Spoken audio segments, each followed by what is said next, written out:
Assalamualaikum warahmatullahi wabarakatuh.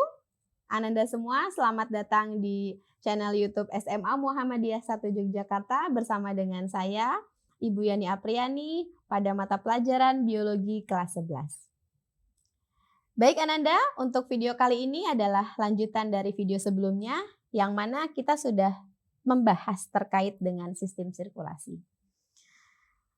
Ya, saya bacakan terlebih dahulu mengenai kompetensi dasar yang akan kita capai, yaitu menganalisis hubungan antara struktur jaringan penyusun organ pada sistem sirkulasi dan mengaitkannya dengan bioproses sehingga dapat menjelaskan mekanisme peredaran darah serta gangguan fungsi yang mungkin terjadi pada sistem sirkulasi manusia, yaitu melalui suatu studi literatur, pengamatan, percobaan, serta simulasi. Kemudian KD 4.5 menyajikan hasil analisis tentang kelainan pada struktur dan fungsi darah, serta pembuluh darah dan jantung, yang mana akan menyebabkan gangguan sistem peredaran darah melalui berbagai bentuk media presentasi. Ya, masuk ke topik pembuluh darah. Ini juga adalah salah satu komponen yang terdapat pada sistem peredaran darah. Untuk pembuluh darah, ada yang pertama arteri. Ini adalah pembuluh darah yang membawa darah keluar dari jantung. Ada arteri pulmonari, ada juga aorta. Di mana kalau arteri pulmonari ini dia akan membawa darah dari bilik kanan menuju ke paru-paru. Sedangkan untuk aorta nanti akan membawa darah ke seluruh tubuh, mengedarkannya ke seluruh tubuh. Kemudian yang kedua ada vena. Nah, vena ini adalah pembuluh darah yang membawa darah ke jantung. Ya, kalau tadi keluar, kalau ini adalah ke jantung. Ada vena cava, ada vena pulmonalis. Untuk vena cava itu nanti dia membawa darah dari seluruh tubuh balik lagi ke jantung melewati serambi kanan.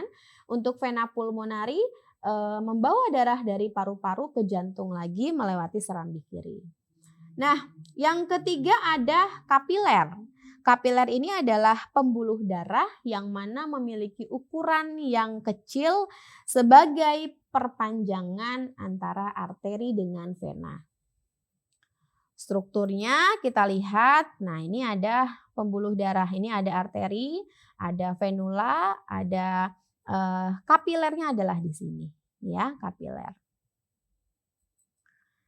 Nah, kemudian ini adalah suatu mekanisme peredaran darah yang mana kita bisa melihat bagaimana sih sebetulnya pendistribusian darah dari jantung ke seluruh tubuh atau ke paru-paru dan balik lagi ke jantung. Kita lihat saya punya sebuah video yang mana menjelaskan terkait dengan mekanisme peredaran darah.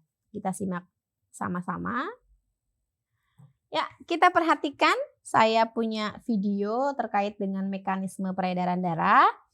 Kita lihat di sini jantung memompa darah ya. Di mana jantung itu ada bagian kanan dan juga ada bagian kiri. Kemudian, nah ini kita lihat di mana darah beredar ke seluruh tubuh melalui pembuluh darah. Ya, di sini ada yang berwarna biru dengan merah, di mana yang berwarna merah, darah yang berwarna merah itu mengandung banyak oksigen. Nah, ini darah jantung terus memompa darah. Kemudian kita perhatikan di sini ada darah yang mengalir itu berwarna biru, artinya ingat ya, mengandung banyak karbon dioksida. Mulai masuk ke jantung, melewati atrium kanan dengan ventrikel kanan, masuk ke ventrikel kanan. Kemudian, nah ini nanti lewat arteri pulmonari, dari jantung darah mulai masuk ke paru-paru. Ini ada paru-paru kiri dengan paru-paru kanan. Kita perhatikan ini ada suatu hal yang berbeda di sini ya, di mana Darah yang berwarna biru ketika masuk ke dalam paru-paru, di dalam paru-paru berubah menjadi warnanya merah ya. Artinya apa? Di dalam paru-paru ini terjadi suatu pertukaran antara karbon dioksida dengan oksigen. Di mana ketika masuk ke dalam paru-paru, karbon dioksida akan dilepaskan. Kemudian oksigen akan diikat oleh si hemoglobin yang terdapat pada sel darah merah. Terjadi pengikatan. Nah, kemudian darah keluar dari paru-paru sudah dalam keadaan mengandung banyak oksigen. Kemudian dia masuk melewati atrium kiri ke ventrikel kiri. Yang selanjutnya akan diedarkan ke seluruh tubuh melewati aorta.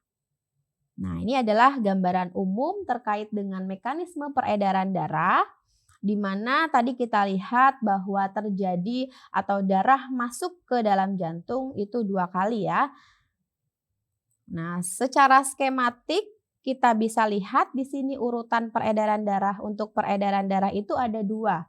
Yang satu peredaran darah besar, kemudian yang kedua peredaran darah kecil. Bedanya apa? Peredaran darah besar yaitu adalah di mana darah diedarkan ke seluruh tubuh, dari jantung ke seluruh tubuh.